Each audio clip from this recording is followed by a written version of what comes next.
दरम्यान भोंदू घराच्या संपत्तीवरती ईडीकडून टाच येणार आहे असं सूत्रांकडून आत्ताच समजतंय। आर्थिक गैरव्यवहार प्रकरणामध्ये ईडीकडून कारवाईला आता सध्या वेग आलाय। ईडीकडून संबंधित मालमत्तांची छाननी सुद्धा सुरू असल्याचं सूत्रांकडून समजतंय।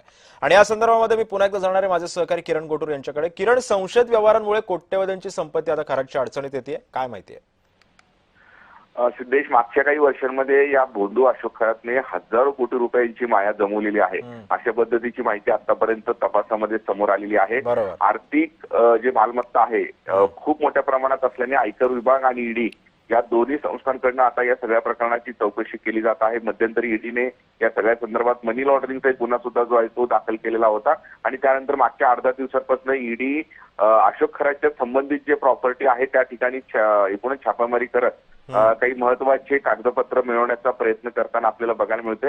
आतापर्यंत अनेक महत्वाचे धागेदोरे जे ईडीच्या हाती लागलेले आहेत अशा पद्धतीची सूत्रांनी माहिती दिलेली आहे। आता ईडीकडनं अशोक खरातची जे मालमत्ता आहेत अशा मालमत्तांवरती तात्पुरता टाच जे टाळण्याची ही तयारी ईडी करताना आपल्याला बघायला मिळते आणि अशा पद्धतीची माहिती सुद्धा सूत्रांनी दिलेली आहे।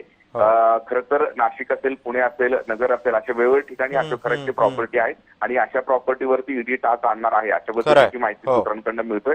आणि त्याच पद्धतीने काही बँक व्यवहार जे आहेत, बँक खाते जे आहेत अशोक खरातचे ते सुद्धा ईडीकडनं सील करण्यात आलेले आहेत। त्यामुळे आगामी काळात या संदर्भात ईडी असेल किंवा इन्कम टॅक्स असेल खरं तर या दोघांकडनं काय एकूणच कारवाई केली जाते हे बघणं महत्वाचं आहे। नक्कीच किरण, धन्यवाद तुम्ही दिलेल्या सविस्तर माहितीबद्दल।